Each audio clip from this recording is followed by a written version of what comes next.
네, 시청자 여러분 안녕하십니까? 2월 2일 목요일 뉴스가 있는 저녁 시작하겠습니다. 오늘부터 시작한 2월 임시국회에서는 민주당이 추진하는 이상민 장관 탄핵 소추와 이른바 김건희 특검 그리고 이재명 대표의 사법 리스크를 둘러싸고 여야 간의 대립이 격화될 것으로 보입니다. 국민의힘 당권 경쟁에서는 80만 명 가까이로 늘어난 당원들의 마음에 다가가려는 유력 주자들 사이의 치열한 공방전이 한 달여 동안 계속될 텐데요. 조금 뒤에 오늘 쏟아진 여러 정가 화제 모아서 정치평론가 두 분과 함께 얘기 나눠보겠습니다. 먼저 오늘 발표된 1월 소비자 물가 동향 소식부터 전해드리겠습니다. 새해 첫 달 물가가 5% 넘게 오르면서 5% 이상의 고물가 행진이 9개월째 이어졌습니다.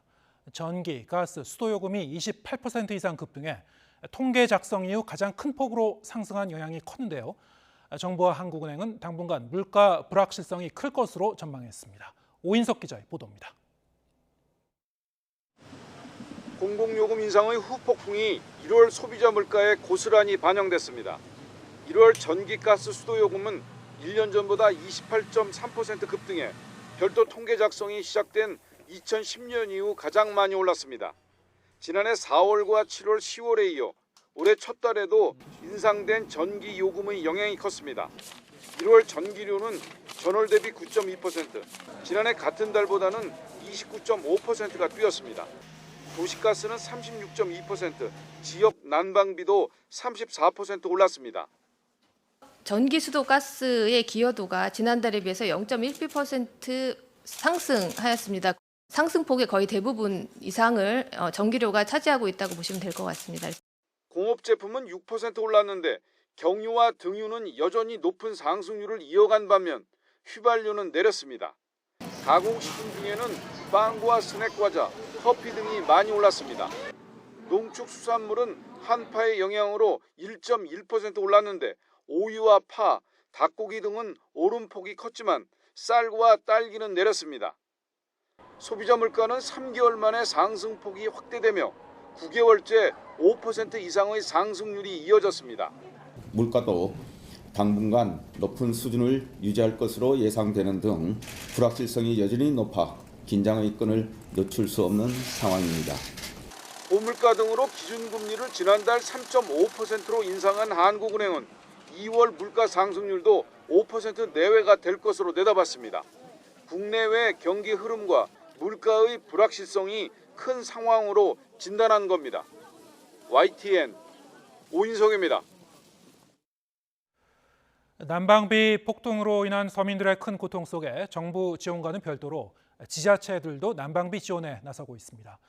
차상위 계층을 위해서 선별적으로 추가 지원책을 내놓은 것도 있고 아예 모든 지역민에게 일정에게 난방비를 보편 지원하겠다는 지자체도 나왔습니다. 강성옥 기자가 보도합니다. 정부가 모든 기초생활수급자와 차상위 계층에 대한 난방비 일괄 지원을 발표한 데 이어 지자체도 앞다퉈 지원책을 발표하고 있습니다. 인천광역시는 정부 지원과는 별도로 차상위 계층 4만여 가구에 10만 원씩 현금으로 난방비를 지원하겠다고 밝혔습니다. 정부의 에너지 바우처 지원과는 별도로 재해 구호기금 44억 원을 활용해 자체적으로 추가 지원하는 것입니다. 기초생활 수급자뿐만이 아니라 차상위 계층까지 생활에 큰 어려움을 겪고 있어서 인천시에서는 두텁고 촘촘한 서민복지 지원을 위해서 추가 난방비를 지급하기로 했습니다. 차상위 계층은 중위소득의 50%, 4인 가구 기준으로 월 소득이 270만 원 이하인 가구를 말합니다. 지난해를 기준으로 보면 전국의 기초생활수급자는 169만 9천 가구, 차상위 계층은 31만 9천 가구에 달합니다. 경기도 파주시는 한 발 더 나아가 소득에 상관없이 모든 가구에 20만 원씩 난방비를 지원하기로 했습니다. 긴급에너지 생활안정자금 명목으로 444억 원을 편성해 전국 지자체 가운데 처음으로 모든 지역민에 대한 보편적 지원에 나선 것입니다. 수원시와 성남시 등 경기도 내 다른 지자체도 취약계층과 차상위 계층에 대한 별도 지원책을 속속 발표하고 있습니다. 하지만 지자체 재정 여건에 따라 지원 규모가 달라지면서 당장 형평성 논란이 제기되고 있습니다. 이 때문에 재정이 열악한 지자체는 지원 규모를 놓고 눈치 보기를 하는 상황에 내몰리고 있습니다. 여기에 파주시가 모든 가구에 대한 보편적 지원 방침을 밝히면서 코로나19 재난지원금처럼 보편 지원과 선별 지원을 놓고 또 한 차례 논란이 가열될 것으로 보입니다.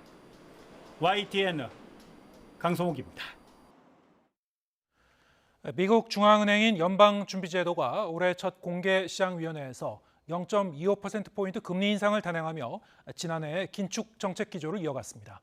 하지만 시장은 파월 의장의 물가 상승세 둔화 발언에 주목하면서 금리 인상을 머지않아 멈출 거라는 기대감을 나타냈습니다. 워싱턴에서 권준기 특파원의 보도입니다. 연방준비제도가 지난해 3월 이후 8번째 기준금리 인상을 단행했습니다. 0.25%포인트 금리를 올리며 금리 상단을 4.75%로 높였습니다. 지난해 0.75%포인트 자이언트 스텝을 이어가던 데 비하면 베이비 스텝으로 보폭을 줄였지만 지난 2007년 10월 이후 최고 금리를 찍었습니다. 우리나라와 금리 격차는 최대 1.25%포인트로 벌어졌습니다. 연준은 최근 인플레이션이 잡히고는 있지만 여전히 높은 수준이라며 아직 금리 인상을 멈출 때가 아니라고 밝혔습니다.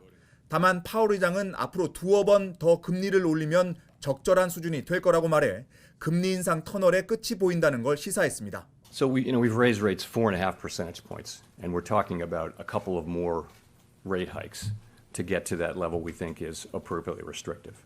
파월 의장의 현재 물가에 대한 평가도 주목됐습니다. 처음으로 디스인플레이션, 물가 상승률 둔화를 언급해 정책 전환 기대감을 더하게 했습니다. We can now say, I think, for the first time, that the disinflationary process has started. We can see that, and we see it really in goods prices so far. Goods prices is a big sector. 연준의 금리 발표 전까지만 해도 하락세를 이어가던 뉴욕 증시는 파월 의장의 물가 발언 직후 상승세로 돌아섰습니다. 나스닥이 2% 급등하는 등 미 증시 3대 지수 모두 상승 마감했습니다.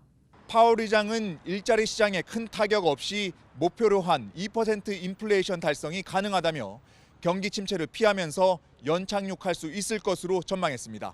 워싱턴에서 YTN 권윤규입니다. 그동안 기준금리를 빠르게 높여왔던 미국이 속도 조절에 나서면서 국내 금융시장도 환영했습니다. 주식시장은 반등하고 원달러 환율은 큰 폭의 내림세를 보였습니다. 조태현 기자가 보도합니다. 그동안의 기준금리 인상 과속을 멈추고 0.25%포인트 인상을 선택한 미국 연방준비제도. 파월 연준 의장은 특히 디스인플레이션, 물가 상승 둔화라는 말을 직접 언급했습니다. Recent developments are encouraging. We will need substantially more evidence to be confident that inflation is on a sustained downward path. 국제 금융시장은 환호했습니다. 간밤 미국 뉴욕 증시의 반등에 이어 우리 주식시장도 상승세로 거래를 시작했습니다. 이후 오름폭을 어느 정도 반납하긴 했지만 2거래일 연속 상승에 성공하며 2,470선에 바짝 다가섰습니다. 연말에 가서는 금리 인하 이렇게 좀 예상하시는 분들도 굉장히 좀 퍼센테이지가 높아지고 있죠. 그래서 이런 부분에 대해서 이제는 뭐 미국 뉴욕 증시라든지 우리나라 시장에서 빠르게 좀 반응을 하고 있다라고 보시면 되겠고요. 원달러 환율은 급락했습니다. 하루 만에 10원 이상 내리며 1,220원 붕괴를 코앞에 뒀습니다. 미국 쪽에서의 긴축이 어느 정도 마무리될 거다라는 것 때문에 일단 내려왔고 어제 확인 좀 됐고, 근데 그거는 이미 시장에 좀 많이 반영돼 있다라고 보고 있고요. 다만 금융시장에 불어온 온풍이 언제까지 이어질지는 미지수입니다. 급격한 기준금리 인상에 따른 경기 둔화, 그리고 기업의 실적 악화가 현실이 돼가고 있기 때문입니다. 그런 만큼 최근의 상승 흐름이 금융시장의 힘찬 반등으로까지 이어지기는 쉽지 않아 보입니다. YTN 조태현입니다. 국민의힘이 오늘 후보 등록을 시작으로 본격적인 전당대회 일정에 돌입했습니다.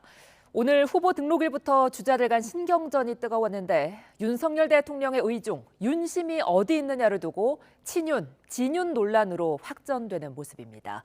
취재기자 연결합니다. 김승환 기자. 네, 국회입니다. 네, 먼저 국민의힘 소식부터 전해주시죠. 국민의힘은 오늘부터 이틀 동안 전당대회 후보 등록을 진행합니다. 김기현, 안철수, 윤상현, 조경태 의원 등 주요 당권 주자들이 오전 후보 등록을 마쳤는데요. 오늘 접수된 당대표 선거 후보 신청자는 7명이고 최고위원 선거 후보에는 11명이 몰렸는데 내일까지 인원은 더 늘어날 것으로 보입니다. 김기현 의원은 등록 이후 경쟁주자인 안철수 의원을 겨냥해 대통령을 자신의 선거에 끌어들여 악용하는 모습은 적절치 않다고 날을 세웠습니다. 대통령을 본인의 당대표 선거에 자꾸 끌어들여서 그것을 악용하는 모습으로 비치는 것은 좋지 않다. 이런 가운데 당내 친윤그룹 핵심으로 꼽히는 장제원 의원은 차기 당 지도부에서 어떠한 임명직 당직도 맡지 않겠다며 사무총장설에 대한 정면 반박에 나섰고, 역시 친윤계 핵심인 이철규 의원은 안철수 의원을 겨냥해 스스로 가짜 윤심팔이를 하는 모습이 볼썽사납다고 강하게 비판했습니다. 자기네들 생각이 맞으면 이게 윤심이다 그러고, 자기 생각하고 다르면 제가 윤심을 왜곡하고 있다 이렇게 얘기하지 않습니까? 그렇게 거짓말을 자꾸 하면 안 된다고 생각하고요. 안철수 의원은 이런 공세에 대해 아마도 최근 자신에게 유리한 여론조사 추세를 보고 불안감을 느껴서 그런 것 같다며 윤 대통령과 자신은 최상의 조합이라고 맞받았습니다. 어떻게 하면 당을 발전시킬 수 있는 정책과 비전이 있을지 저는 그걸로 대결을 했으면 합니다. 진심이 아니었으면 단일화 안 했겠죠. 친 이준석계로 분류되는 천하람 순천갑 당협위원장은 내일 후보 등록을 할 예정인데 김기현, 안철수, 양강 후보를 싸잡아 비판했습니다. 내가 유리하다 아무리 얘기해봤자 그렇다고 해서 총선 승리하는 거 아니에요. 단체로 막 연판장 돌리고 하는 거 이런 것들, 그게 과연 정치입니까? 등록 후보들 가운데 본선 진출자를 가리는 예비 경선, 즉 컷오프는 다음 주 진행될 예정으로 당대표 후보자는 4명, 최고위원 후보는 8명이 본선에 올라가게 됩니다. 네, 이번엔 민주당 살펴보죠. 이상민 장관에 대한 탄핵안, 그리고 김건희 여사에 대한 특검을 논의했는데요. 결론을 내지는 못했나 보군요. 네, 민주당은 오늘 오후 본회의 뒤 의원총회를 열고 이상민 행정안전부 장관 탄핵소추안 발의 여부 등을 논의했습니다. 민주당 의원들은 17명이 발언을 하는 등 2시간 넘게 진행된 의원총회에서 치열한 토론을 벌였는데요. 이상민 장관 탄핵안 발의나 김건희 여사 주가 조작 의혹 특검 추진과 관련된 결정을 당 지도부에 맡기기로 했습니다. 이런 가운데 이재명 대표는 자신에 대한 대북 송금 보고 의혹 등을 두고 소설에 불과하다고 일축했습니다. 유아영 후지사에게 보고받으신 적 없으십니까? 참 소설 가지고 자꾸 그러시는 것 같아요. 김성태와 통화해서 고맙다는 말도 하셨다는데 전혀 기억이 안 나십니까? 소설 가지고 자꾸 그러지 마시죠. 반면 여당은 이재명 대표가 경기도지사 시절 추진한 대북 사업이 쌍방울 주가 조작에 이용됐다는 의혹을 제기했습니다. 또 야당의 김건희 여사 특검 주장에 대해선 지난 정권도 기소를 못했던 사건이라며 강경파가 무리한 주장을 할수록 민심과 멀어질 거라고 경고했습니다. 어디든지 강경파가 조직 전체를 망칩니다. 민주당이 연속해서 선거에 패배한 원인이 어디에 있는지 아직도 잘 알지 못하고 있는 것 같습니다. 이번 주말 장외투쟁 등 검찰의 이재명 대표 수사에 맞서는 민주당의 행보가 빨라지는 가운데 여당이 김건희 여사 특검에 정면으로 반발하면서 여야의 공방은 앞으로 더 거세질 것으로 보입니다. 지금까지 국회에서 전해드렸습니다. 위례 대장동 개발 특혜 의혹을 수사하는 검찰이 이재명 민주당 대표가 악의적인 프레임으로 수사팀을 매도하고 있다고 비판했습니다. 1차 소환 조사 이후 거듭된 이 대표 측 주장을 정면 반박한 건데 추가 조사를 앞두고 다시 신경전이 이어지는 모습입니다. 보도에 김다연 기자입니다. 검찰과 이재명 민주당 대표는 대장동 의혹과 관련한 첫 조사를 앞두고 팽팽한 신경전을 벌였습니다. 출석 전부터 날짜와 시각, 횟수 등을 두고 사사건건 부딪혔는데 2차 조사를 앞두고도 장외전이 이어지고 있습니다. 첫 조사를 마친 이 대표는 검사가 했던 질문을 또 물어보고 예정에 없던 저녁을 먹고 하자는 등 추가 소환이란 명분을 만들기 위해 시간을 끌었다고 주장했습니다. 자신에 대한 수사는 윤석열 검사 독재 정권의 공포 정치로 규정했습니다. 윤석열 검사 독재 정권의 검찰답게 역시 수사가 아닌 정치를 하고 있었다는 느낌이 듭니다. 기소를 목표로 조작을 하고 있다는 느낌을 지울 수가 없습니다. 검찰은 수사팀에 대한 흠집내기식 발언이라며 불쾌감을 숨기지 않았습니다. 검찰 관계자는 악의적인 정치 프레임으로 매도하는 건 받아들이기 어렵다며 유감을 나타냈습니다. 그러면서 대장동 사업 당시 성남시장으로서 사업을 보고받고 승인한 이 대표를 불러 조사하는 건 당연한 절차라고 응수했습니다. 또 애초 처음부터 2차례는 조사가 필요하다고 말했었고 1차 조사도 최소한의 내용으로 압축해서 진행했다고 반박했습니다. 이어 2차 조사 땐 당사자 확인이 불가피한 질문에 대해 구체적 답변이 이뤄지길 바란다며 조사 당시 서면 진술서로 답을 대신한 이 대표에 대한 불만을 표현하기도 했습니다. 검찰은 2차 조사를 위해 여러 날짜를 제시했지만 아직 이 대표의 확답을 받지 못한 상태입니다. 이번 주말은 민주당의 검사 독재 규탄 대회가 예정돼 있어서 2차 조사일은 오는 11일이 가장 유력한 거로 알려졌는데 검찰은 신속한 조사를 위해 하루라도 빨리 출석해 줄 것을 거듭 요구하고 있습니다. 검찰은 두 번째 조사에서도 위례 신도시와 대장동 특혜 의혹과 함께 이 대표 측이 천화동인 1호 지분 가운데 428억 원을 약속받았다는 혐의에 대해서도 집중적으로 추궁할 방침입니다. 2차 조사 뒤엔 사안의 중대성 등을 고려해 성남FC 후원금 사건과 합쳐서 구속영장을 청구하는 방안도 적극 검토하고 있습니다. YTN 김다연입니다. 김성태 전 쌍방울그룹 회장이 이화영 전 경기도 평화부지사에게 민주당 이재명 대표의 대선 패배를 언급하며 울분을 토했다는 진술을 검찰이 확보했습니다. 김 전 회장은 북한에 건넨 돈을 이 대표가 알고 있었을 거란 취지로 진술하고 있는데 이 돈의 대가성과 이 대표의 인지 여부가 제3자 뇌물죄 적용 여부를 가르는 핵심이 될 거로 보입니다. 안동준 기자입니다. 경기도의 남북 경제협력 사업과 도지사였던 이재명 민주당 대표의 방북을 위해 북측에 돈을 건넸다고 검찰에 진술한 김성태 전 쌍방울그룹 회장.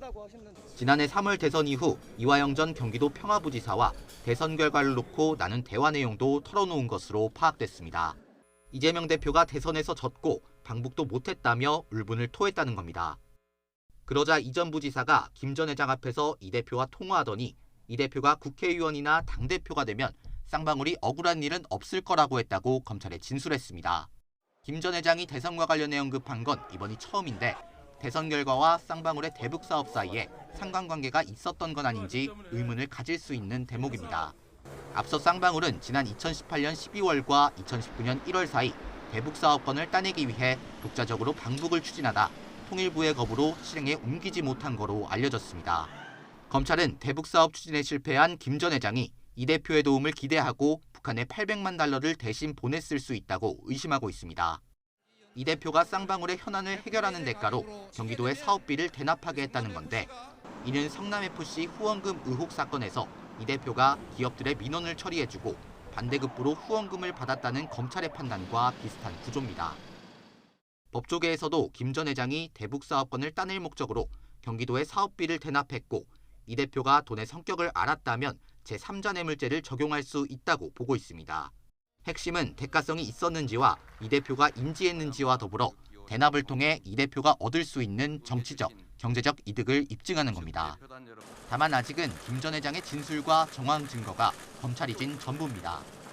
때문에 검찰은 보다 혐의가 명확한 외국환거래법 위반과 횡령 혐의로 김 전 회장을 먼저 재판에 넘긴 뒤 제3자 뇌물죄를 입증할 결정적 물증을 확보해 추가로 기소하는 데 수사력을 모을 전망입니다.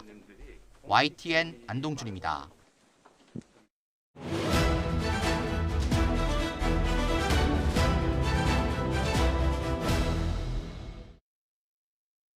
네, 오늘의 정치권 소식, 정치가 있는 저녁 정관은에서 장성철 공론센터 소장 그리고 김성환 시사평론가 두 분과 함께 짚어보겠습니다. 안녕하세요. 안녕하세요. 네, 어서 오세요.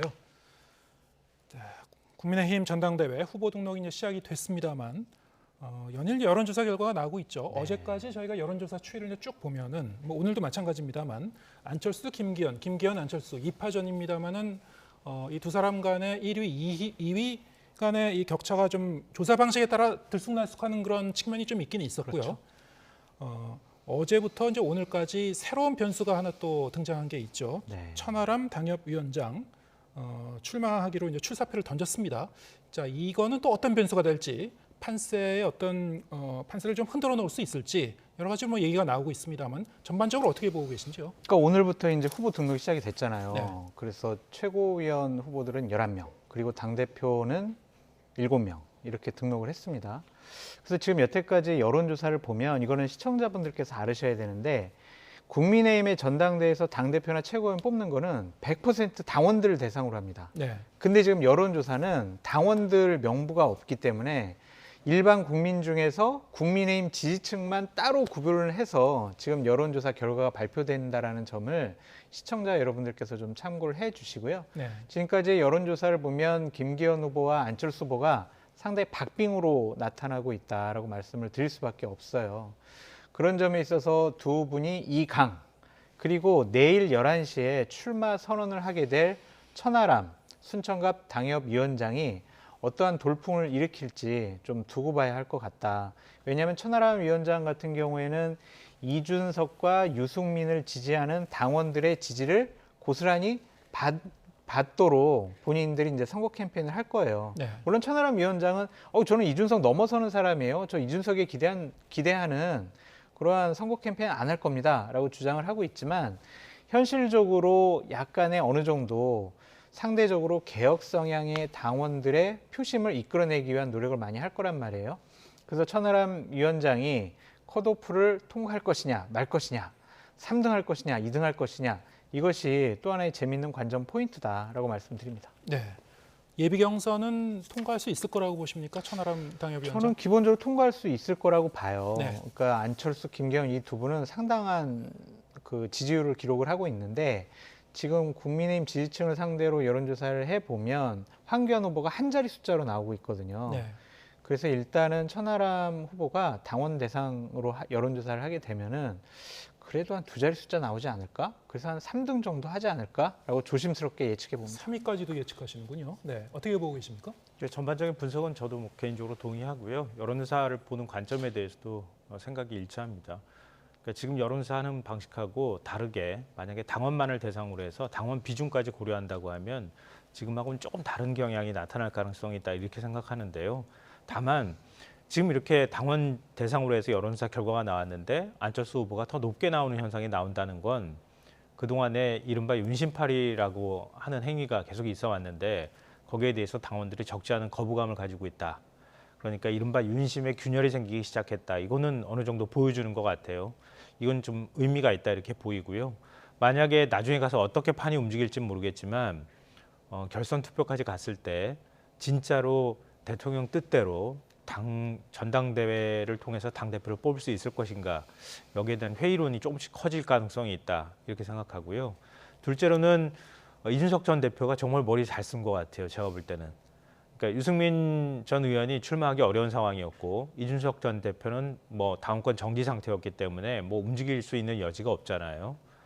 그러니까 뭐 유승민 전 의원이 만약에 출마했다고 하면 이준석 전 대표가 지지를 할지 말지도 사실은 고민스러운 부분이 있었거든요.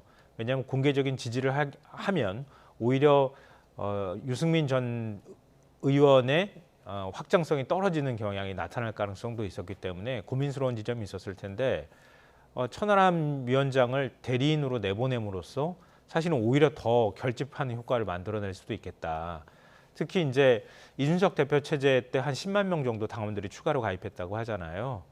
그리고 수도권이나 이런 지역에 주로 있고 젊은 층이 있는 상황인데다가 윤심에 대해서 좀 반감을 갖고 있는 층이 적지 않기 때문에 만약에 적극적으로 당원 투표만 할 수 있다고 한다면 말씀하신 것처럼 일단 컷오프는 넘을 가능성이 높다. 개인적으로 저도 그렇게 생각하고요. 천 위원장도 얘기를 했던 것처럼 컷오프를 일단 넘으면 결선 투표를 할 수는 없는 상황으로 간다 하더라도 확실하게 캐스팅 보트를 쥐고 가겠다 이렇게 지금 전략을 짠 것 같아요. 그럴 경우에는 반윤 감정이 더 커질 가능성도 있기 때문에 전당대회 전체를 분위기를 바꿀 수 있는 한 요인이 될 수도 있겠다 이런 생각이 듭니다. 그렇게 이제 판단하실 수도 있고요. 지금 윤핵관들과 김기현 후보를 지지하는 의원들 같은 경우에는 큰일 났다, 변수가 나타났다. 그리고 대구 지역의 분위기를 살펴보니까 지금 바닥 민심과 당심이 약간은 좀 우리가 생각하는 것과 기대하는 것과는 좀 다르다라는 거를 체감을 하고 있다고 하더라고요. 그래서 1차 경선에서 컷오프 말고 컷오프 4명을 상대로 1차 경선을 하잖아요. 네. 그때 김기현 후보 측에서는 우리는 1차에서 끝내버리겠어. 1차에서 50% 넘어가지고 결선 투표 안 가게 만들겠어 라고 했는데 그 계획이 천하람 위원장이 등장함으로써 약간 차질이 생길 수도 있을 것 같아요. 네. 왜냐하면 유승민 후보도 출마 안 하네. 아유 그러면은 우리가 찍을 사람이 없네라고 생각하는 이준석 대표를 지지하는 당원들이 천하람 위원장 나간다. 우리 투표하러 나가자. 저런 분위기가 강하더라고요. 그럼 분모가 커지잖아요. 그렇게 되기 때문에 김기현 후보가 1차에서 50% 넘기가 좀 어려워지지 않았느냐. 그런 전망도 해볼 수가 있을 것 같습니다. 일단은 안철수, 김기현, 안철수 이 두 의원 중에서 천하람 당협위원장의 등장은 김기현 의원 쪽에 좀 불리한 요소가 될 가능성이 있다. 아니요. 그것도 우리가 따져봐야 되는데 네.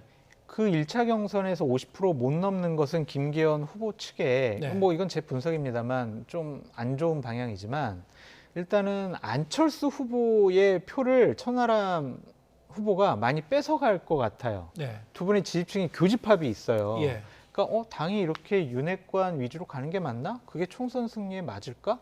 김기현 후보가 인지도가 그렇게 있나? 당대표 감인가? 우리가 그 사람을 사령관으로 내세웠을 때 총선에 긍정적인 영향을 끼칠 수가 있을까?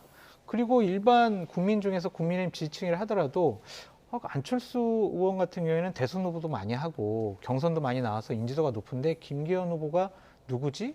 이렇게 모르는 사람도 있단 말이에요. 그래가지고 안철수 후보가 천하람 변호사가 나감으로써 본인의 지지층을 좀 뺏길 가능성도 있어요. 네. 그러면은 이거는 안철수 후보에겐 좀 안 좋은 거고 양쪽 다 그 천하람 변호사가 나감으로써 약간 마이너스 효과만 있는 것 같다라는 좀 생각이 듭니다. 결선 투표로 만약에 갈 경우에는 어떻게 될지 이 천하람 순천갑 당협위원장이 경쟁에 뛰어들면서 그것도 뭐 파장이 있을 것 같은데요. 네. 결선 투표에는 어떤 영향을 줄 거라고 보십니까? 그러니까 작용 반작용이라고 하는 게 있는 거잖아요. 지금 그동안엔 작용만 작동을 했는데 지금 반작용이 작동하고 있는 상황이잖아요. 그러니까 반작용이 커지게 되면 또 작용이 작동하는 현상이 나타나는 거죠. 그러니까 이른바 이제 안철수 후보를 향한 지지세가 커지고 있는 상황에 기저에는 이제 이른바 그 말씀드렸던 것처럼 민심파리에 대한 거부감이 있단 말이에요. 네. 대통령의 지나친 당무 개입에 대한 이거 가지고는 안 되겠다고 하는 회의론이 고개를 들기 시작했다고 하는 거 아닙니까? 근데 그럴 경우에 반대로 또 이렇게 해서는 안 되겠어라고 하는 확실한 윤석열 대통령 지지, 윤석열 정부를 성공하는데 윗거름이 되어야 되겠다고 하는 당원 지지층도 결집할 가능성이 있는 거죠. 근데 말씀하셨던 것처럼 그런 현상이 나올 수도 있는데요. 다만 투표율이 올라갈 가능성이 있는 거예요. 네. 이러면은 투표율이 올라가면 또 달라지는 거 아닙니까? 예. 그러니까 상대적으로 젊은 층이나 수도권층에서 좀 자포자기하는 심정이 일부 있었다 하더라도 네. 만약에 투표율이 올라가는 현상이 나오게 되면 반작용이 상대적으로 더 커질 가능성이 분모가 있는 커지는 거죠. 거죠. 네. 그렇죠. 그럴 경우에는 사실 예측하기가 좀 쉽지 않은 상황일 건데요. 그러니까 1차 투표는 어쨌든 컷오프만 통과하면 다 가는 거 아닙니까? 네. 1차 투표에서 천하람 위원장이 어느 정도 득표가 되는지를 볼 거예요. 네. 적지 않은 당원들이. 보고 안철수 후보도 마찬가지고 김기현 후보도 전부 다 드러나는 거 아닙니까? 자기 지지층의 퍼센트가 드러난 상황에서 그럼 그다음부터는 전략적 선택을 할 가능성이 매우 높다는 거죠. 네. 그럴 경우에는 천하람 위원장의 표가 김기현 후보 쪽으로 가지는 않을 가능성이 더 높거든요. 2차 투표에서는. 네, 2차 투표, 결선 투표에서는. 그러면 상대적으로 안철수 후보가 반사이익을 얻을 가능성은 저는 좀 더 높다 이렇게 생각합니다. 한 가지 더 말씀드리면 천하람 위원장 같은 경우에는 좀 허들이 많아요. 그러니까 지금이야 뭐 처음 출마하니까 사람들이 와 관심 있네, 젊은 사람이 출마하네 이렇게 지금 바람을 서서히 지금 불고 있지만 네. 예를 들면은 이준석 당대표 때문에 청년 당대표에 대한 거부감이 현실적으로 당원들한테 있단 말이에요. 예. 비윤계에 윤석열 대통령과 좀 가깝지 않은 젊은 사람이 당대표 됐을 때 또 이준석 당대표 때처럼 이게 당이 갈등과 분란에 휩싸이지 않을까? 그거는 좀 아닌 것 같아. 총선을 앞두고 당 분열되면 안 될 것 같아. 이러한 의구심을 어떻게 해결할 것이냐. 네. 두 번째, 이준석 기자 아니야? 그냥 뭐 어떤 실력이나 역량 없이 이준석 그냥 배경 믿고 나온 거 아니야? 그런 의구심을 본인이 떨쳐버려야 된다. 그러니까 한마디로 말씀드리면 저는 당대표 감이에요. 국민의힘의 보수파의 새로운 미래의 대안이 될 수 있어요 라는 역량을 본인이 보여줘야 돼요. 네. 안 그러면은요 그냥 찻잔 속의 태풍으로 끝날 수도 있죠. 예, 알겠습니다. 이번에 민주당 이야기도 좀 해보겠습니다. 민주당이 오늘 의원총회에서 이상민 장관 탄핵소추안 발의 애초에 좀 논의해서 어느 정도 결론을 내릴 수도 있을 것 같다라는 전망도 있었습니다만 일단 결정을 내리진 못한 것 같습니다. 네. 좀 더 이제 신중히 보고 의견을 수렴하겠다는 쪽으로 간 것 같은데 어떻게 보십니까? 그러니까 현실적으로 두 가지 논의가 심도 있게 얘기가 됐다고 해요. 네. 그러니까 하나는 우리가 탄핵소추안 내더라도 국회 탄핵소추위원장이 국민의힘 소속인 김도읍 법사위원장이다. 그냥 김도읍 법사위원장이 그냥 종결해버리면 어떡하느냐. 그냥 발의만 해놓고 아무런 현실적인 실효적인 이익이 없다. 그러니까 다른 방안을 한번 생각해보자라는 것과 지금 국민의힘이 전당대회 때문에 내부적인 갈등이 크다. 서로 지금 치고받고 싸우고 있다.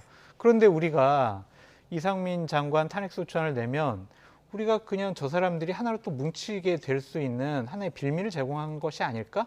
일단은 국민의힘 싸우도록 내버려둬야 되겠다. 그런 또 현실적인 판단이 있었다고 해요. 네. 하지만 이러한 속내가 있다고 하더라도 아니 탄핵소추도 의원들이 일괄적으로 다 합의를 못 보는 거? 이거 지금 이재명 당대표에 대해서 좀 당원들이나 아니면 국회의원들이 지금 다른 생각 갖고 있는 거 아닌가? 당이 지금 하나로 통합되고 있지 않는가? 다른 생각을 갖고 있는 의원들이 많은 것이 아닌가? 이런 의구심이 나올 수가 있어서 오늘의 결정은 상당히 다른 갈등을 내포하고 있다라고 볼 수밖에 없어요. 네, 갈등의 조짐을 이제 엿보셨는데 오늘 의원총회 결과에서 어떻게 보셨습니까? 비슷한 생각입니다. 그렇습니까? 네. 그러니까 전 크게 두 가지를 봤는데요. 첫째로는 민주당이 야당 맞아? 이 생각이 제일 먼저 들었어요. 그러니까 이런 상황이면 민주당은 장외 이상으로도 가야죠.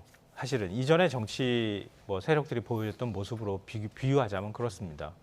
그러니까 민주당이 지금 이번 주 토요일 날 국민보고대회 열고 장외투쟁 처음으로 시작한다고 얘기하는데요.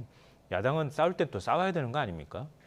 또 이번 싸움 같은 경우에도 일하면서 싸우자 이렇게 지금 전제 조건을 달고 싸우는 거잖아요. 근데 그렇다고 하면 싸울 때 나가서 확실하게 야당이 싸우는 모습 보여주면 지지층도 거기에 대해서 일정하게 동의하고 그리고 지지하지 않는 층에도 여론을 확산시키는 효과도 일부 있거든요. 근데 뭐 이렇게 주저하는지 모르겠어요. 그러니까 생각이 너무 많아요. 그러니까 민주당이 586 이렇게도 얘기했지만 과거 민주화운동 경험이 있다고 얘기하는데 싸우는 법을 좀 잊어버린 거 아닌가 이런 생각을 한편으로 하게 됐고요. 또 한쪽으로는 바로 장 소장이 말씀하셨던 건데 이게 민주당 기저에 이거 우리가 사법 리스크 너무 떠안는 거 아니야? 이런 것에 대한 생각들이 좀 어느 정도는 깔려 있는 것 같아요. 그러니까 너무 지나치게 우리가 강성 위주로만 나가게 되면 완전히 사법 리스크를 떠안고 당 차원에서 자칫하다가 진짜 침몰하는 거 아니야? 이준석 대표랑 같이 가는 거 아니야? 이런 불안감 같은 게 좀 있는 것 같아요. 결국 그게 총선 패배로 이어지는 거 아닐까라고 하는 회의론이 어느 정도 작동하고 있다. 그런 면에서 전술적인 측면에서는 이것도 안 되고 저것도 안 되고 얘기는 하고 있지만 너무 많이 가지 않았으면 좋겠다고 하는 그런 우려가 좀 깔린 시선들이 있기 때문에 결국 흔쾌히 뭔가 의견을 모으지 못하는 현상이 나타난 거 아닌가 그렇게 생각해요. 그리고 김건희 여사 특검 같은 경우에 네. 당이 지금 의지를 갖고 지금 40명 농성하고 이러고 있잖아요. 네. 근데 절실함이 안 보이는 거예요. 국민의힘 같은 경우에는 당시에 김성태 원내대표가 단식 투쟁을 했었어요. 그래가지고 단식 투쟁하다가 어떤 괴한한테 얻어맞고 피 흘리고 쓰러지고 119 실려가고 그렇게 해서 드루킹 특검 결국에 해내지 않았습니까? 지금 말만 하고 있어요, 민주당은. 그래서 김성환 평론가님이 말씀하신 것처럼 야당 맞아? 이런 얘기가 지지층에서도 나올 수밖에 없다. 어떠한 절실함이 보이지 않는 것 같다. 그런 생각이 좀 듭니다. 네. 또 어차피 법사위 문턱 못 넘을 거면요.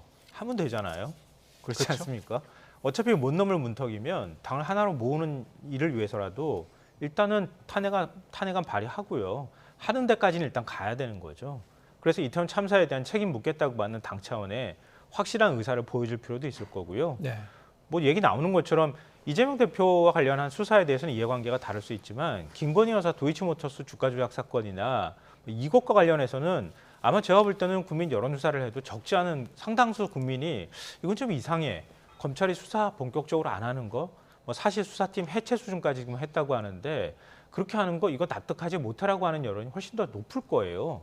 그러면 가는 데까지는 가봐야 되는 건데 자기 스스로도 자기 문지방도 못 넘는 이런 상황들이 자꾸 반복되고 이러면 민생도 지금 겨우 뭐 난방비 문제나 이런 것들에 대한 여론이 안 좋아져서 민주당이 그런 문제를 먼저 선수치면서 추경을 편성하는 문제까지 갔다고 하면 그러니까 그런 것도 또한 역시 마찬가지지만 그렇게 가면서도 민주당이 여론을 만들어 나가는 작업들은 계속 하면 되는데 뭐가 그렇게 생각이 복잡한지 모르겠어요. 네, 알겠습니다.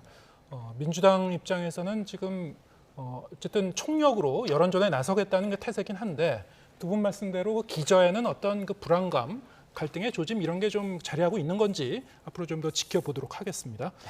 마지막으로 이 얘기도 좀 해보겠습니다. 오늘 그 대통령 관저 선정 과정에서 과거에 역술인 천공이 개입했었다는 그런 주장이 다시 한번 나왔습니다.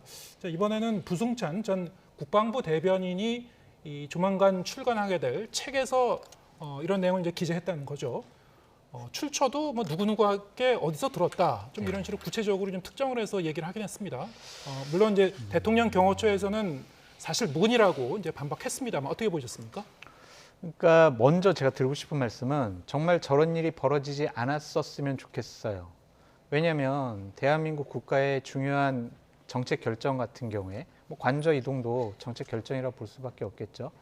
그런 것들이 합리적인 판단과 어떠한 공적인 기관에서의 그런 검토 없이 역술인, 도사, 아니면 무슨 스승 이러한 무속인들 때문에 결정이 됐다라면 이 대한민국의 국격과 국민들이 느끼는 비참함 이게 얼마나 이게 상당히 좀 얼마나 그 감정이 어떻겠어요. 그래서 저는 저런 일이 벌어지지 않았으면 좋겠다라고 먼저 말씀을 드리고 대통령실의 해명이 사실이었으면 좋겠다라고도 말씀을 드립니다.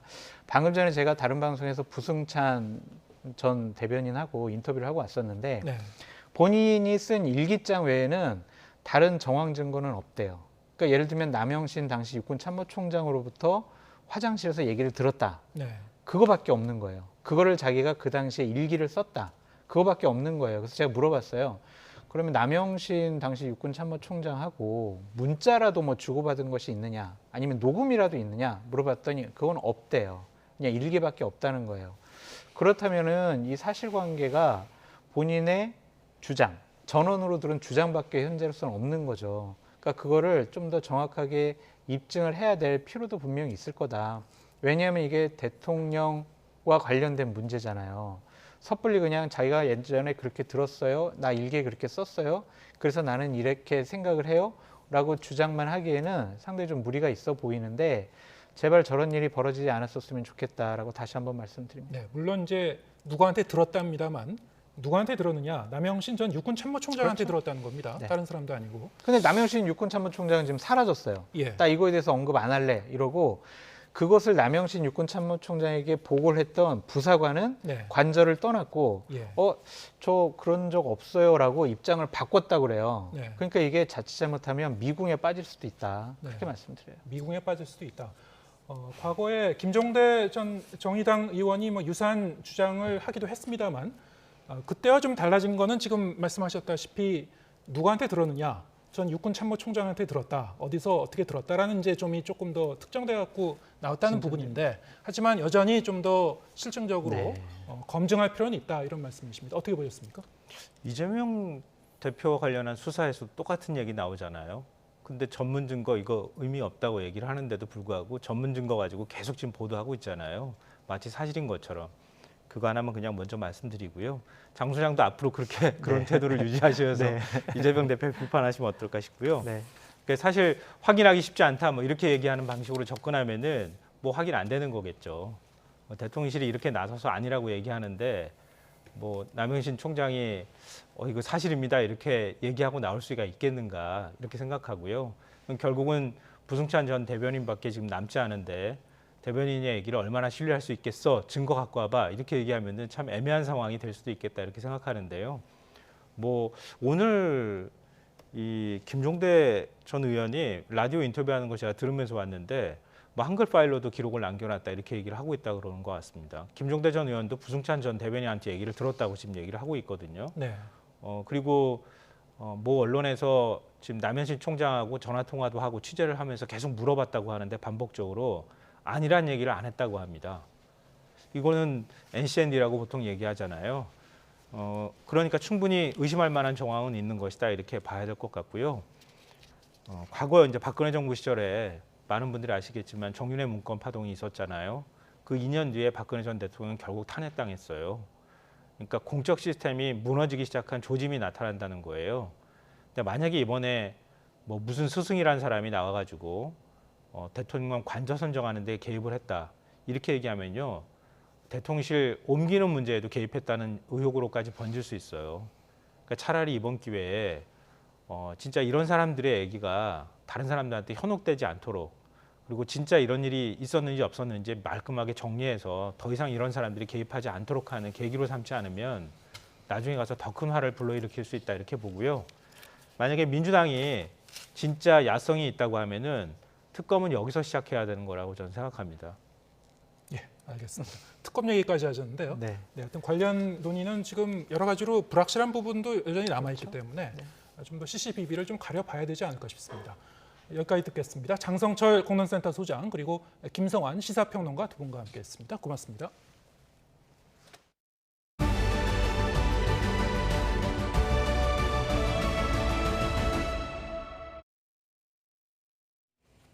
자녀 입시 비리와 감찰 무마 등의 혐의로 재판에 넘겨진 조국 전 법무부 장관에 대한 1심 법원의 판단이 내일 나옵니다. 장관 취임을 전후해서 이루어진 대대적인 검찰 수사로 기소된 지 3년여 만인데요. 앞서 검찰은 징역 5년을 구형했습니다. 최민기 기자입니다.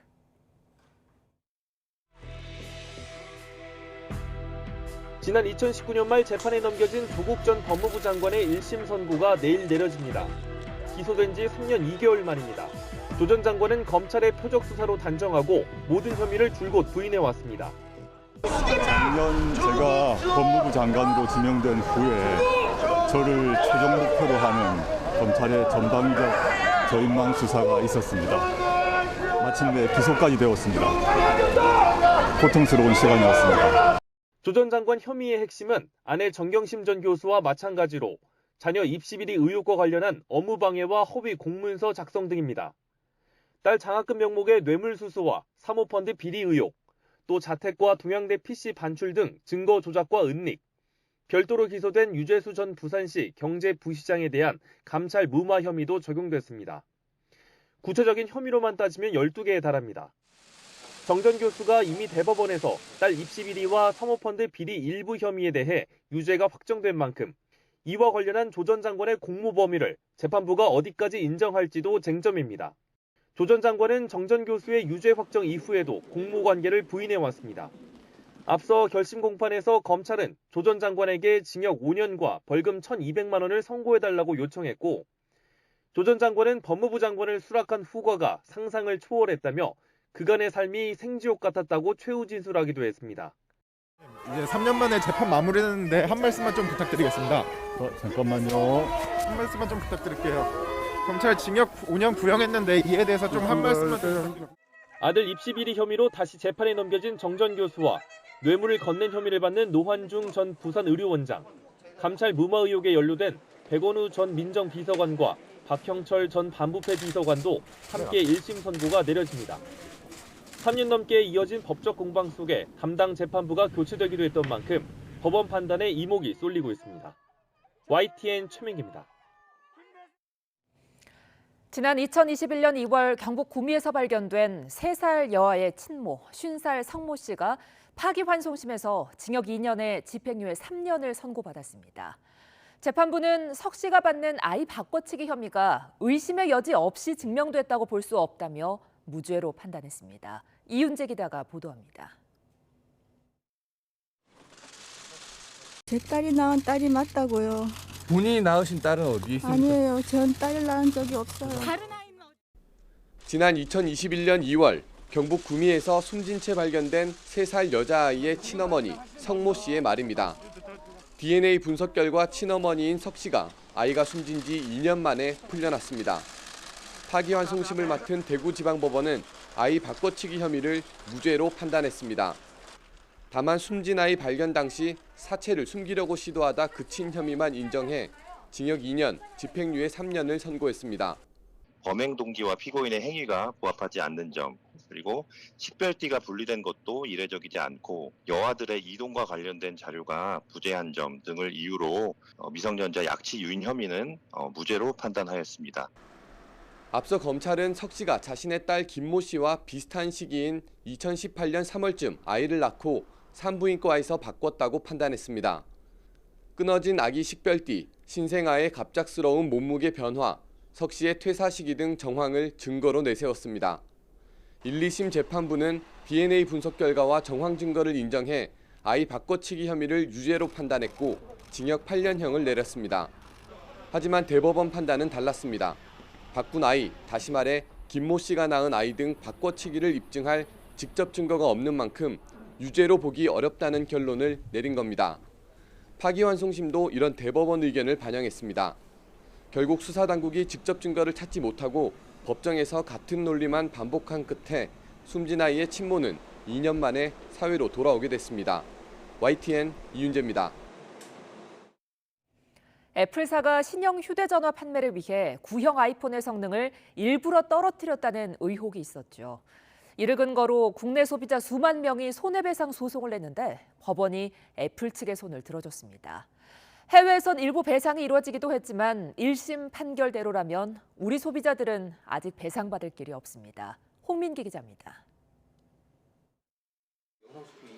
지난 2017년 아이폰 사용자들 사이에서 이른바 배터리 게이트가 불거졌습니다. 애플이 아이폰 6와 아이폰 6S 등 구형 아이폰에 적용되는 소프트웨어를 업데이트해 성능을 의도적으로 떨어뜨렸다는 의혹이었습니다. 논란이 일파만파 퍼지자 애플은 배터리를 오래 쓰면 기기가 갑자기 꺼질 수 있어서 일부러 속도를 느려지게 한 거라고 해명했습니다. 하지만 소비자들은 신형 모델을 팔기 위한 전략이 아니냐는 싸늘한 시선을 보냈고 결국 미국 등 전 세계에서 애플에 손해배상을 청구하는 소송이 시작됐습니다. 국내에서도 지난 2018년부터 아이폰 사용자들이 애플을 상대로 손해배상을 청구하는 소송이 잇따라 제기됐습니다. 공동 소송 원고만 6만 3천여 명, 청구 금액은 127억여 원에 달하는 대규모 소송이었습니다. 하지만 우리 1심 법원은 국내 소비자에 대한 애플의 배상 책임을 인정하지 않았습니다. 애플의 업데이트로 인해 실제로 아이폰의 성능이 떨어졌는지 판단하기 어렵다는 겁니다. 이탈리아나 프랑스 당국도 업데이트와 성능 저하가 연관이 있는지는 판단하지 않았고 우리 경찰과 국립과학수사연구원도 결론을 내리지 못했다는 점을 근거로 들었습니다. 판결 직후 소비자 측은 다른 나라와 달리 소비자 집단소송제도, 증거 개시제도 등이 없는 우리 사법의 한계가 드러났다고 지적했습니다. 소송 원고뿐 아니라 모든 피해자에게 판결 효력이 미치는 집단소송제도가 우리나라는 증권 분야에만 한정돼 있어 기업 측이 소비자 보호에 소극적이란 주장입니다. 또 증거 개시 제도가 있다면 소송 당사자가 상대방의 증거 제출 요구를 이유 없이 거절할 수 없는데 이 제도가 없는 우리나라에서는 애플이 일부 증거를 내지 않았는데도 승소했다는 겁니다. 우리와 달리 해외에서는 애플이 아이폰 사용자들과 합의로 소송을 해결하고 있습니다. 미국에선 집단 소송이 제기되자 아이폰 사용자들에게 각각 $25, 모두 합쳐 우리 돈 수천억 원을 지급하기로 했고 칠레에선 이용자 15만여 명에게 우리 돈 38억 원을 지급하기로 합의했습니다. YTN 홍민기입니다. 대구에서 이슬람 사원 건축에 반대하는 주민들이 공사 현장 앞에서 돼지 수육 잔치를 열었습니다. 갈등이 2년 넘게 이어지고 있고 공사를 계속 진행하라는 법원 판결도 나왔지만 양측의 입장은 아직 평행선을 달리고 있습니다. 김근우 기자입니다. 골목에 모인 사람들, 고기와 국밥을 나눠 먹습니다. 이슬람 사원 건설에 반대하는 이웃들입니다. 지난해 12월 바비큐 파티를 연대 이어 이번에는 돼지고기 수육을 준비한 겁니다. 대구 이슬람 사원을 둘러싸고 주민들과 건축주, 즉 이슬람교도와 갈등이 시작된 건 지난 2021년 초. 사원 건축에 문제가 없다는 대법원 판결도 나왔지만 갈등이 봉합될 여지는 보이지 않습니다. 공사 현장 앞에는 이렇게 주민들이 놓아둔 돼지 머리가 그대로 남아 있습니다. 돼지고기가 이슬람교에서 금기시되는 음식인 만큼 건축주 측은 이를 혐오로 받아들이는 분위기입니다.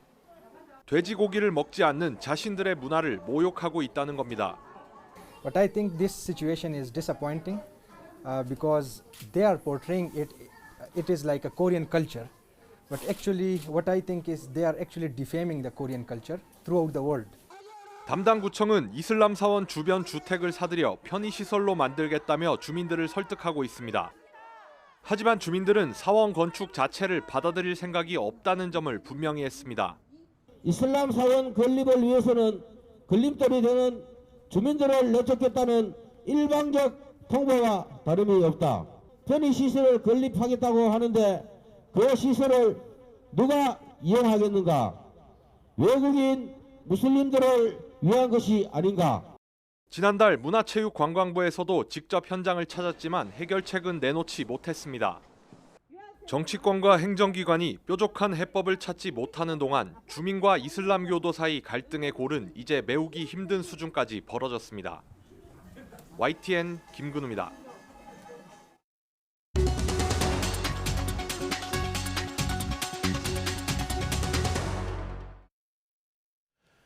네, 앞서 전해드린 대로 구미 3세 여아 사건 파기환송심에서 아이 바꿔치기 혐의에 대한 무죄가 인정돼서 친모 석 씨가 오늘 석방됐습니다. 자세한 내용 사건 이슈 코너에서 장윤미 변호사와 이야기 나눠보겠습니다. 안녕하세요. 네, 안녕하세요. 네, 지난해 이 코너에서 한 6월쯤이었죠. 장 변호사님과 이제 다뤘었는데 그렇습니다. 한 반년 지나서 오늘 이 대구지방법원에서 이제 판결이 나온 거죠.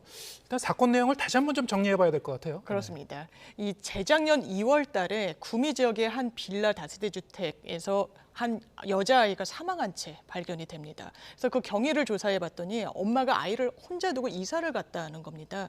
그렇다면 이건 유기치사가 아니라 이 정도로 아이를 방치해두면 사망할 것은 너무나 명약가나하기 때문에 이건 살인이다라고 해서 살인 혐의로 이 엄마가 구속이 되는데요. 한 달 뒤에 굉장히 놀라운 반전이 좀 드러나게 됩니다. 네. 사실 이 구속 수감된 친모라고 알려졌던 여성은 친모가 아니었고요. 실제로 외할머니로 알려졌던 성모 씨가 DNA 검사 결과 엄마로 밝혀진 겁니다. 그러니까 엄마인 줄 알고 키웠던 사람은 언니였고 외할머니가 엄마였던 셈인데 이 부분과 관련해서는 사실상 혐의를 굉장히 좀 부인을 했고요. 그렇다면 이 본인이 출산한 아이는 사망한 채로 발견이 됐는데 딸의 아이는 출생신고까지 해놓은 상황이었거든요. 그럼 그 아이는 어디로 갔을 것인가? 아마 본인의 임신 사실을 숨기기 위해서 아이를 바꿔치기 했을 것이다 라는 혐의로 미성년자 약취 혐의로 이 성모 씨, 외할머니로 알려졌던 여성이 구속 기소가 됩니다. 1, 2심 전부 8년 선고했지만 대법원에서 이 약취 유인, 그러니까 유괴했다라는 것이거든요. 그 부분은 혐의가 좀 입증이 부족하다는 취지로 파기환송이 됐고 오늘 그 파기환송심에서 최종적으로 이 무죄가 나온 겁니다. 네. 약취 유인에 대해서. 오늘 결과가 나오는 파기환송심, 결국 이제 핵심 쟁점은 아이를 바꿔치기 했느냐 그렇습니다. 이거였죠. 그렇습니다. 그렇다면 아이는 두 아이가 있었던 거는 좀 DNA 검사 등을 통해서 좀 확실합니다. 네. 그렇다면 바꿔치기 한 결과를 뒷받침할 증거가 무엇이냐? 검찰과 경찰에서 수사한 어떤 정황들을 보면요. 딸이 낳았던 아이 병원에 잘 있었는데 몸무게가 갑자기 좀 많이 바뀝니다. 그리고 아이들은 좀 개인적인 식별을 하기가 어렵기 때문에 식별띠를 장착을 하는데 그게 끊어져 있기도 했었고요. 그렇다면 뭔가 아이를 바꿨다는 것으로 보이는 정황들은 맞는데 대법원에서는 그렇다면 이 부분이 아이를 바꿔치기 했다라는 직접 증거는 아니니 아이를 바꿔치기 하려고 했던 그 동기가 충분히 입증되어야 된다. 그런데 동기가 충분히 입증됐다고 보긴 어렵다는 취지로 아이를 바꿔치기 한 혐의에 대해서는 최소한 무죄를 선고하는 것이 맞다. 다만 이 사망한 채 발견됐던 이 여아의 시신을 좀 숨기려고 했던 혐의에 대해서는 인정을 했지만 이 유인을 해서 약취 유인했다는 그 부분에 대해서는 무죄 취지로 파기환송이 됐었던 그런 사건입니다. 네. 그렇다면 이게 성모 씨가 낳았다는 이 아이가 왜 딸 김모 씨한테 가 있었느냐? 네. 그 경위는 뭐 정확히 좀 알 수가 없는 거네요. 여러 가지로 하여튼 좀 그 수수께끼 같은 부분들이 많이 남아 있는 것 같습니다. 그렇습니다. 사실 퍼즐의 편린들이 흩어져 있는데 하나로 모아지지가 않는 그런 느낌입니다. 왜냐하면 5차례나 DNA 검사를 합니다. 이 외할머니로 알려졌던 여성이 친모라는 사실에 대해서는 이론의 여지가 없게 나왔습니다. 이 네. 정확도가 거의 100%에 수렴하니까요. 그렇다면 이 성모 씨의 남편의 DNA와 대조해봤을 때 친딸이 맞냐? 그렇진 않았습니다. 그렇다면 제3의 남성이 있었던 것인데 이 남성을 추정하지 확인하진 못했습니다. 특정해내진 못했고 아이를 바꿔치기 했다라면 두 아이가 존재해야 되는데 한 아이는 사망했고요. 그렇다면 나머지 아이의 행방도 사실 묘연합니다. 네. 이런 부분이 수사 과정에서 밝혀졌다면 다른 결론이 나왔을 수 있겠지만 결국에는 이 수수께끼가 하나로 해결책으로 귀결되지 못했습니다. 그러면 일종의 이제 미제 사건처럼 되는 건가요? 그 실종된 아이는 어떻게 찾을 수가 없는 겁니까? 앞으로? 지금으로서는 사실상 불가능하다고 봐야 되지 않을까 싶습니다. 네. 이게 재작년에 발견이 됐고 그 후로도 굉장히 탐문 범위도 넓혀서 많이 이제 수사를 하기도 했었습니다. 네. 친부가 누구인지부터 아주 저변을 확대해가지고 수사를 했지만 결국에는 좀 성과를 내지는 못했기 때문에 사실 또 다른 아이의 존재를 또 발견해내는 것은 사실상 매우 어려워 보이는 부분이 있습니다. 네, 참 2021년에 전국을 떠들썩하게 했던 이제 사건인데 재판 결과는 좀 4번에 걸쳐서 해서 오늘 이제 4번째 결과가 나온 그렇습니다. 셈인데 결국에는 이제 미스테리로 남게 됐습니다. 예, 미스테리로 남게 됐고 사실 대법원에서 이 약취 유인에 대해서는 무죄 취지로 내려보냈기 때문에 다시 한번 재판이 열린 건데 법률적으로는 검찰이 다시 한번 상고할 수는 있습니다. 네. 그렇지만 사실상 무의미한 절차의 반복일 수가 있습니다. 한번 대법원은 또 판결을 내렸으니까요. 네. 알겠습니다. 다른 얘기 또 해보겠습니다. 경찰이 술에 취한 시민을 이제 방치해서 그 시민이 사망하는 일이 이제 잇따라 일어났죠. 그렇습니다. 여러 가지 논란이 일고 있는데 좀 어떤 상황인지 다시 한번 정리해 볼까요? 예, 잇따라서 주치인을 좀 방치해서 사망하게 돼서 논란이 많이 되고 있습니다. 네. 실제로 이 해당 경찰이 입건된 사건도 있었는데요. 지난해 11월에는 11월 30일이니까 상당히 좀 기온이 많이 낮을 때입니다. 네. 새벽 1시 30분경에 60대 한 남성이 굉장히 술에 취해서 길거리에 쓰러져 있습니다. 신고가 들어와서 경찰이 출동을 합니다. 그리고 이 남성을 본인의 집 앞까지 데려다 줬는데 이 다세대 주택의 옥탑방에 거주하는 3층에 있었다고 하는데 옥탑방에 거주하는 남성인데 그냥 대문 앞 계단에 두고 경찰들은 이제 좀 이동을 했습니다. 그런데 그 다음날 아침 7시 15분쯤에 저체온 쪽으로 숨진 채 발견이 돼서 이게 과연 이 시민을 보호하는 역할을 경찰이 다 한 게 맞느냐 좀 공분을 샀던 일이 있었고요. 최근에도 있었습니다. 올 들어서는 1월 19일에 이 저녁에 신고가 들어옵니다. 저녁 한 8시경이었는데 만취한 남성이 인도 한가운데 쓰러져 있다. 네. 경찰이 또 출동을 합니다. 그런데 너무 취해 있으니까 경찰의 도움을 거부합니다. 그래서 의사소통도 좀 잘 되지 않았던 상황인 걸로 보이고요. 그래서 한 5분 만에 경찰은 본인들의 이 순찰차로 돌아가서 그 상황을 좀 지켜보려고 했던 것 같습니다. 그런데 한 30분경 지나서 이 해당 남성이 아무래도 이 도로 위에 누워있는 상태로 방치가 되다 보니까 지나가던 승합차에 치여서 사망하게 되는 교통사고로 이렇게 이어졌던 그런 안타까운 일이 발생했습니다. 네, 이게 연이어서 이런 그 불행한 사건이 일어났는데 그래서 경찰관 2명이 업무상 과실치사 혐의로 이제 입건이 된 게 있었죠. 그렇습니다. 그럼 실제적으로 이제 법적 처벌로 이어질 수 있습니까? 사실 이렇게 형사처벌한다는 거 아니겠습니까? 네. 그렇다면 법적으로 내가 주의 의무를 다해야 될 의무가 있어야 되고 사망의 예견 가능성까지 이 해당 경찰들에게 있었어야 됩니다. 지금 입건된 2명의 경찰은 아까 말씀드린 그 다세대 주택 60대 남성 사망 사고에 네. 출동했던 경찰이거든요. 그렇다면 이 부분과 관련해서 경찰관 직무집행법이라는 게 있습니다. 주치자에 대해서 어떻게 해야 되는지. 근데 상당히 포괄적이고 추상적으로 규정이 되어 있습니다. 술에 취해서 자신 또는 다른 사람의 생명, 신체에 위해를 끼칠 우려가 있는 사람에 대해서는 보호를 해야 된다라고 돼 있는데 네. 그 우려라는 게 어느 정도의 이 상황까지를 포함하는 것인지 그리고 보호를 한다는 게 그렇다면 경찰서로 데려가라는 것인지 집 앞까지 인계를 해주라는 것인지 상당히 모호합니다. 법적인 어떤 의무의 주체로서는 헷갈리는 부분이 있을 수 있고 그 당시 어떤 기온 같은 것도 정확하게 진단을 해서 사람을 이 앞에 두면 사실 사망할 수도 있겠구나. 네. 이 정도까지 이 경찰들이 알았다. 이 부분을 규명해야 되는데 사실상 형사적으로 처벌까지 이어질지는 조금 물음표가 남는 게 사실인 것 바로 같습니다. 이제 그 부분인데요. 네. 바깥에 이제 만취한 사람을 놔뒀다가 이제 저체온증으로 이제 숨진 그런 사건이 아니겠습니까? 그렇습니다. 사실 이렇게 추운 날씨에 예. 나이도 상당히 많이 드셨고 네. 술을 굉장히 많이 네. 드셔서 정신도 거의 이제 없는 그런 상태.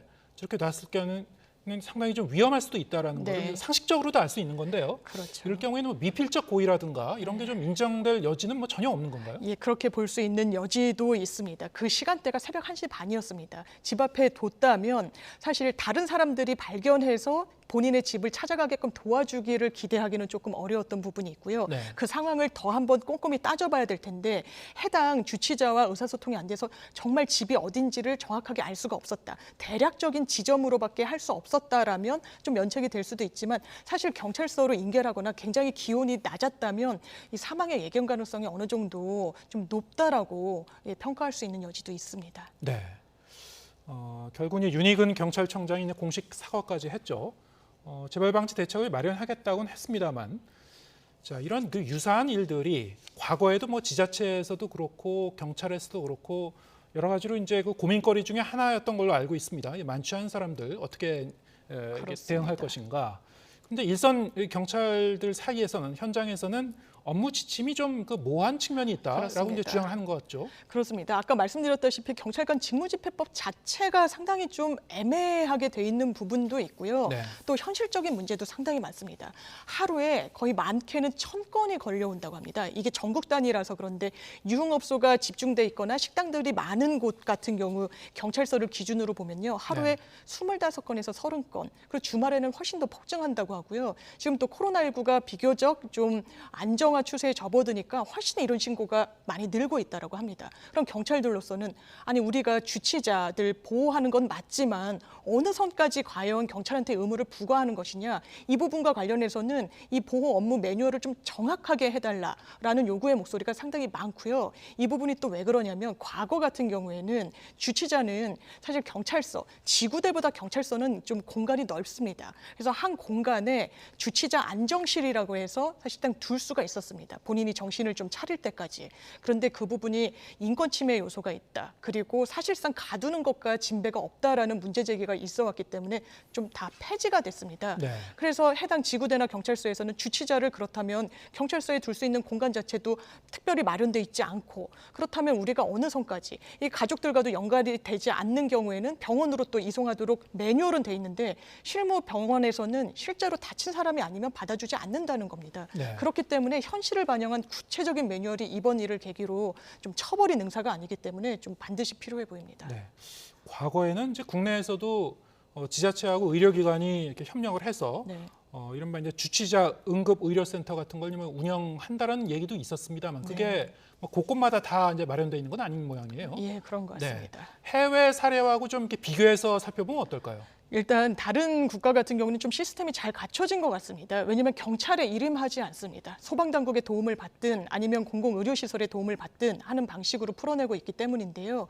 미국 같은 경우에는 경찰과 응급구조팀을 나눠서 이 업무를 담당합니다. 그래서 단순 술에 취한 사람 같은 경우에는 경찰서에 인계를 해서 두도록 하고요. 만취자 같은 경우에는 공공치료시설로 보낼 수 있도록 법이 정비돼 있다고 합니다.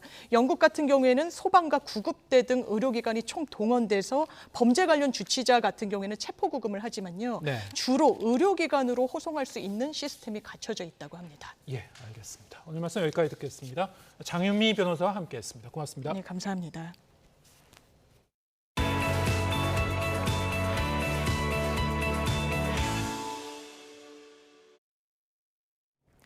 여러분, 저자도라고 들어보셨나요? 서울 한강에 있는 섬인데 물속에 잠겼다가 최근 50여 년 만에 이렇게 모습을 드러냈습니다. 화면으로 보실까요?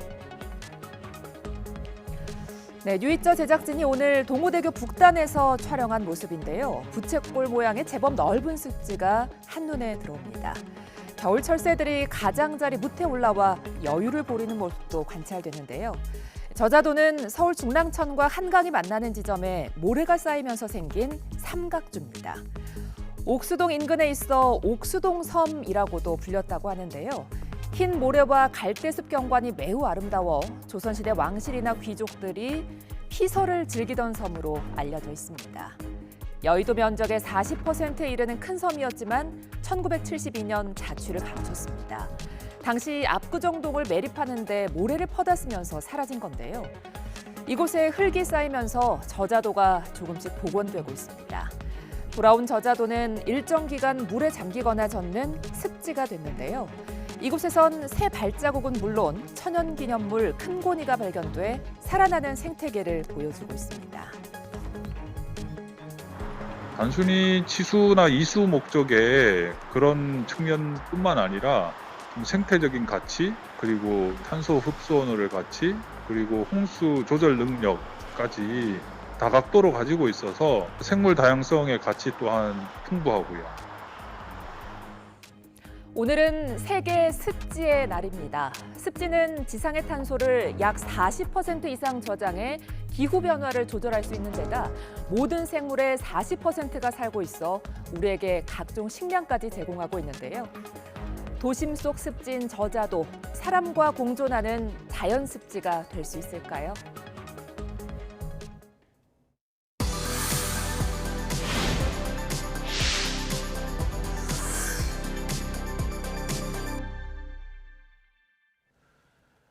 대낮에 주택가 도로에서 승용차가 급가속하면서 건물을 들이받아 운전자와 보행자 등 2명이 숨졌습니다.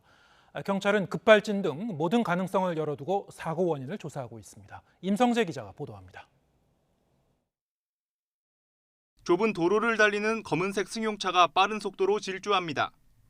속도를 줄이지 않는 급가속 상태로 보입니다. 순식간에 건물을 들이받는데 충돌 충격으로 사고 장면을 비추는 CCTV가 크게 흔들립니다. 서울 공덕동 주택가 이면도로에서 60대 여성이 몰던 승용차가 3층짜리 건물 1층으로 돌진한 건 어제 오후 4시 10분쯤. 밖에 붕 이게 자동차 가는 그냥 쑥 나가는 그런 소리가 아니라 그거에 한 몇 배는 10배 넘는 것처럼 붕 찌게 그런 굉음이 딱 나더니 박는 소리가 딱 났어요. 범퍼가 아예 반파되듯이 나가가지고. 사고 차량은 충돌 후 튕겨나가 인근을 걷던 80대 여성을 친 뒤 멈춰섰습니다. 병원으로 옮겨진 2사람은 끝내 숨졌습니다. 승용차가 돌진한 건물입니다. 이 주변 파편들을 보면 사고 당시 충격이 얼마나 컸을지 가늠할 수 있습니다. 담당 구청이 건물주에게 안전진단을 받아보라고 안내할 정도였습니다. 사고 당시 차량 뒤편을 비추는 영상을 보니 육안으론 브레이크를 밟을 때 켜지는 후미등이 켜지지 않은 상황. 경찰은 운전자가 의식을 잃었을 가능성과 급발진 가능성 모두를 조사하고 있습니다. 급발진 의심 차량 같은 경우에는 브레이크 등이 들어오지 않는다 하더라도 이 브레이크 자체가 워낙 딱딱하게 굳어져 있기 때문에 이 발을 안 올려놓는 경우도 많다는 겁니다. 특히 영상 블랙박스라든지 자동차의 상태를 면밀하게. 경찰의 의뢰를 받은 국립과학수사연구원은 사고 차량과 블랙박스 등을 정밀 분석하고 있습니다. YTN 임성재입니다. 경찰이 전세 사기 특별 단속에서 이른바 빌라왕 배우 조직 6개를 포함해 컨설팅 업자와 공인중개사 등 모두 1,900여 명을 잡아들였습니다. 지금까지 확인된 피해액만 2,300억 원이 넘는데 피해자들은 대부분 20, 30대와 서민들이었습니다. 강민경 기자입니다. 얼핏 평범한 가정집처럼 보이는 현관문. 그러나 거실이 있어야 할 곳에 간이 사무실이 차려졌고 각종 서류가 벽면을 한가득 채우고 있습니다. 경찰이 수도권을 중심으로 다세대 주택 등 3,400여 채를 매입한 뒤 보증금 70억 원을 가로챈 이른바 빌라의 신 배후 일당을 체포하는 장면입니다. 지난해 7월부터 전세 사기 특별 단속에 나선 경찰이 그동안의 성과를 발표했습니다. 6개월 동안 붙잡은 전세 사기범은 모두 1,941명. 구속된 사람만 168명인데 지난 21년 단속 때와 비교해 피의자는 8배, 구속 인원은 15배나 늘었습니다. 보증금을 돌려줄 능력이 없는 가짜 임대인을 앞세운 뒤 배후에서 조직적으로 움직여 전세 보증금을 가로챈 일당이 포함됐습니다. 전국적으로 6,100여 채를 보유한 6개의 무자본 갭 투자 조직을 검거하고 범행을 기획한 컨설팅 업자, 임대인 등 14명을 구속하고 가담자 350여 명을 검거하였습니다. 사기 유형별로는 가짜 임대인과 임차인을 만든 뒤 정부가 무주택 청년에게 복잡한 절차 없이 최대 1억 원을 빌려주는 점을 이용해서 전세대출 지원금을 가로챈 경우가 가장 많았습니다. 빌라왕, 빌라의 신 사례처럼 바지 사장을 내세워 세입자의 보증금을 챙기는 수법이 뒤를 이었습니다. 경찰이 지금까지 확인한 피해 금액은 2,300억 원에 이릅니다. 피해자들은 1,200여 명인데 대부분 사회 초년생인 20대, 30대였습니다. 대상은 다세대 주택이 대부분이었습니다. 전세 사기는 서민의 기본권인 주거권을 침해하고 개인과 가정의 삶을 파괴하는 중대한 범죄입니다.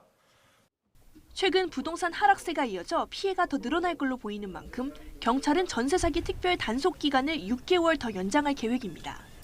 검찰 역시 조직 범행으로 번진 전세 사기에 대해서는 직접 수사하고 사안이 중대할 경우 재판에서 최대 징역 15년까지 구형하겠다고 강조했습니다. YTN 강민경입니다. 전세 사기로 피해가 확산하자 정부가 매매가의 100%까지 전세금 반환을 보증하던 것을 90%까지로 축소하기로 했습니다. 또 안심전세 앱을 출시해 집주인 정보를 투명하게 공개하고 적정한 전세가를 제공해 전세 사기를 방지할 예정입니다. 이동호 기자가 취재했습니다. 지난해 이른바 깡통 전세 등으로 인한 전세 보증 사고액은 1조 2천억 원으로 전년에 비해 2배 이상 급증했습니다. 전세 사기 검거 건수도 3배 이상 급증했고 공인중개사가 가담한 사례도 다수 적발됐습니다. 특히 집값을 정확히 알 수 없는 신축 빌라에서 집값의 100%까지 가입 가능한 전세금 반환 보증을 악용해 깡통 전세를 양산한 경우가 많았습니다.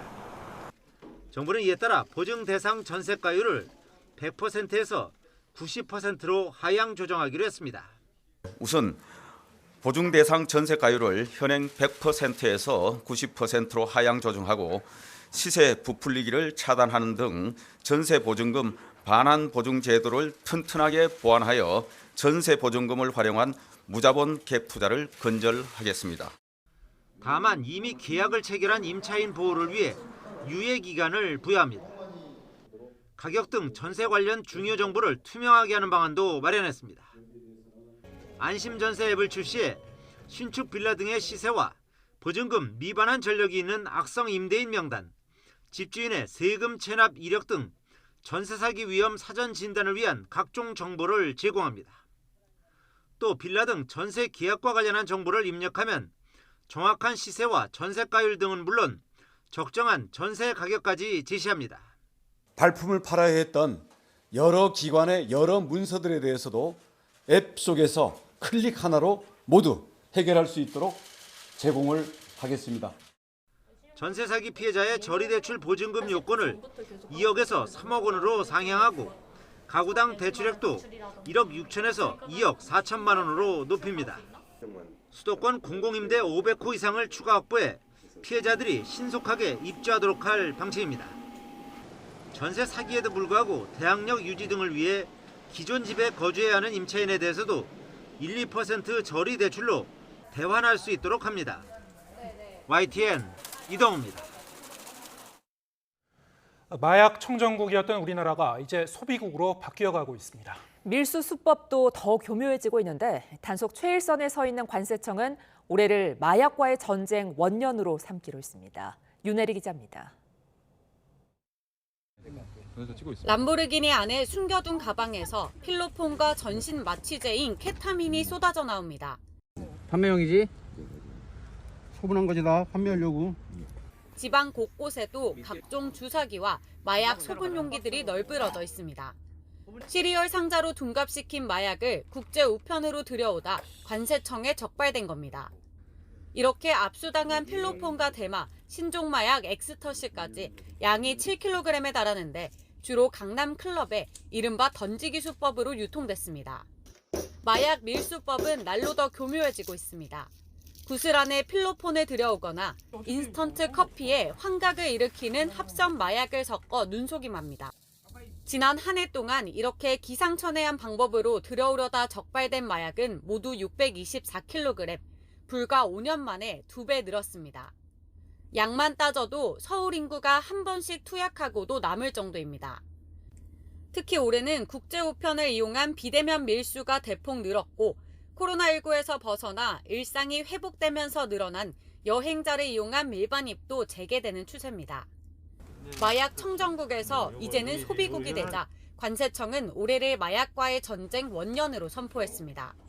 지금이 아니면 더 이상 기회가 없다는 비상한 각오로 올해를 마약과의 전쟁 원년으로 삼고 국경 단계에서 마약 밀반입을 원천 차단하기 위해 관세청에 가용한 수단을 총동원하겠습니다. 마약 광역 수사 체계를 구축하고 전담 인력을 3배로 늘렸습니다. 신고 포상금도 최대 3억 원으로 상향했고 마약 적발을 위한 최첨단 장비 40여 대를 추가로 도입했습니다. 또 동남아와 유럽 등 주요 마약 유통국과 합동 단속을 확대하고 통관검사 체계별로 마약 차단망을 구축해 마약 청정국 지위 회복에 앞장서겠다는 계획입니다. YTN 윤혜리입니다. 최근 배달 문화가 확산하면서 영유아용 이유식을 배송받아 먹이는 가정이 늘고 있습니다. 그런데 시중에 유통되고 있는 제품의 상당수가 단백질과 탄수화물 등 영양 성분 표시가 엉터리인 것으로 드러났습니다. 보도에 박홍구 기자입니다.